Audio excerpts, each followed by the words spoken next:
जय हिंद दोस्तों। उस देश का युवा क्या करे जब उसके देश में ही उसकी देश की भाषा को कम तरजीह दी जा रही हो।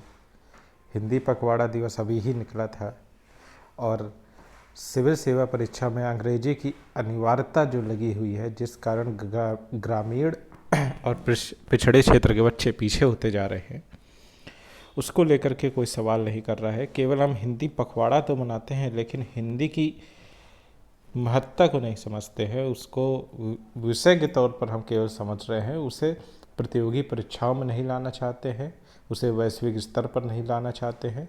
सिविल सेवा परीक्षा में लगातार हिंदी के महत्व के घटने को ले करके, जिसके कारण ग्रामीण बच्चे पीछे हो गए हैं, इसकी आवाज़ बन के एक तरीके से सामने आए हैं हमारे प्रोफेसर अवध प्रताप ओझा सर। ओझा सर को कोई अगर आईएएस परीक्षा वाला एस्पिरेंट ना जानता हो, ऐसा मैं मान ही नहीं सकता हूँ। हम सभी के बहुत प्रिय शिक्षक हैं ओझा सर, यहाँ खड़े हुए हैं। इन्होंने एक साइकिल रैली निकाली है, जिसकी शुरुआत लखनऊ से शुरू होकर दिल्ली के इंडिया गेट पर ख़त्म होगी। ये साइकिल यात्रा होगी करीब 500 किलोमीटर की। इस यात्रा का मुख्य उद्देश्य ये है कि सिविल सेवा परीक्षा में अंग्रेजी की अनिवार्यता हटे।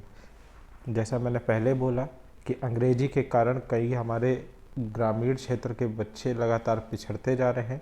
वहाँ पर इतने अच्छे शिक्षक नहीं होते हैं कि वो इतनी अच्छी अंग्रेजी सिखा सकें, और वैसे भी अंग्रेजी हमारी मूल भाषा नहीं है।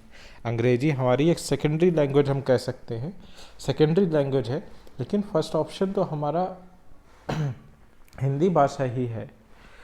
और अगर हम आज के रिज़ल्ट को देखते हैं तो प्रथम 10 बच्चों को अगर हम देखें जो आईएएस में टॉप 10 स्टूडेंट हैं, तो कम से कम उसमें से 9 बच्चे या फिर हो सकता है 10 के 10 बच्चे अंग्रेजी के माध्यम से हो रहे हैं।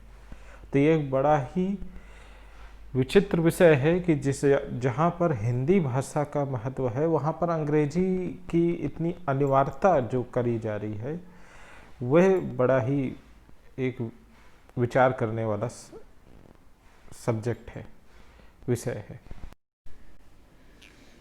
और कानपुर जाजमऊ गंगा पुल पर थे, और कानपुर में तो आप जानते ही हैं भौकाली स्वागत होता है। तो जैसे हमारे ओझा सर पहुँचे, तुरंत भैया हमारे नेता लोग पहुँच गए कि ओझा सर जिंदाबाद जिंदाबाद हुआ। तो कुल मिलाकर के बात यह है कि रैली निकाली जा रही है, रैली हो रही है। बेरोजगारों और किसानों के लिए ये रैली आयोजित की गई है, जिसका सिर्फ और सिर्फ उद्देश्य इतना है कि बेरोजगार और किसान जो वर्ग है उसको कहीं ना कहीं आवाज़ उठाई जाए। अच्छा, अवध प्रताप ओझा, मैं ये बता दूं भाई, मैं अवध प्रताप ओझा सर से पढ़ा नहीं हूँ।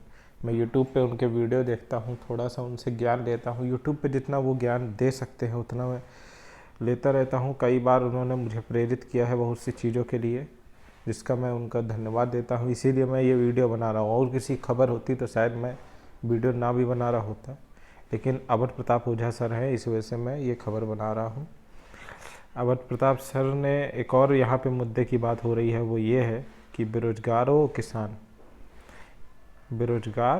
किसान, ये हमारे देश की युवा पीढ़ी और किसान, ये ऐसे दो लोग हैं जिनका सही दिशा में होना बहुत ज़रूरी है। अगर इनको दिशा नहीं मिलेगी और दिशाहीन हो जाएंगे, तो पूरे देश एक ऐसे रास्ते पे आ जाएगा जहाँ से वापस लौटना शायद मुश्किल होगा।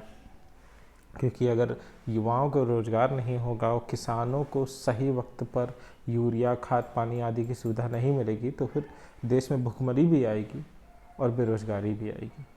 तो इसके कई एक गलत परिणाम भी हो सकते हैं, ऐसा हम लोग देखते हैं, पढ़ते आ रहे हैं और इसको समझते हैं। तो अवध ओझा सर की इस रैली का मैं पूर्णतः समर्थन करता हूँ और ओझा सर को प्रणाम करता हूँ, नमस्कार करता हूँ यहाँ से कि आपने एक शिक्षक होने के साथ साथ एक समाज सेवा के तौर पर आप सामने आ रहे हैं। इसका मैं आपका बस आपके लिए शब्द होना क्या बताया जाए।